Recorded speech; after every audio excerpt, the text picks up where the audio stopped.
Ten spyte van sy motoneuron siekte, was Joos van der Westhuizen gister steeds positief en vol grappies toe hy die manne van die Charles Glass Society toegespreek het.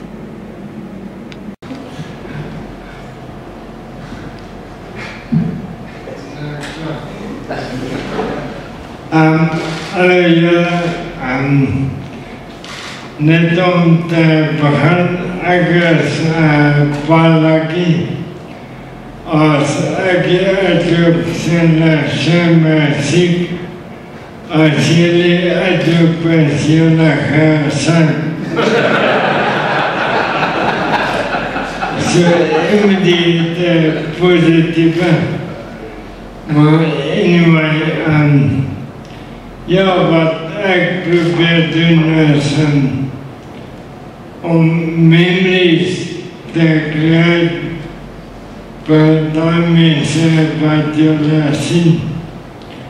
De leven van niet maar hoeveel jaren nemen niet, maar hoeveel memories je kan bij elkaar maken.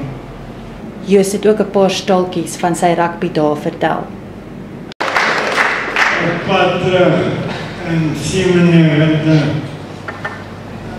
werd spel in Christchurch weer verloren.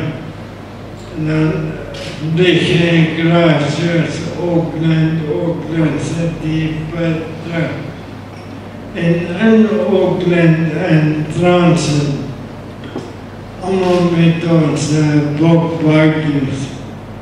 Maar Percy staat met die kant met die prijsstand.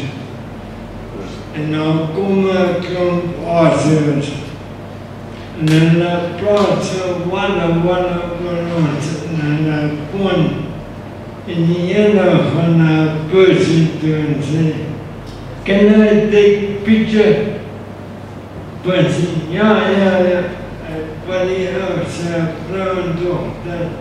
I said, no, you take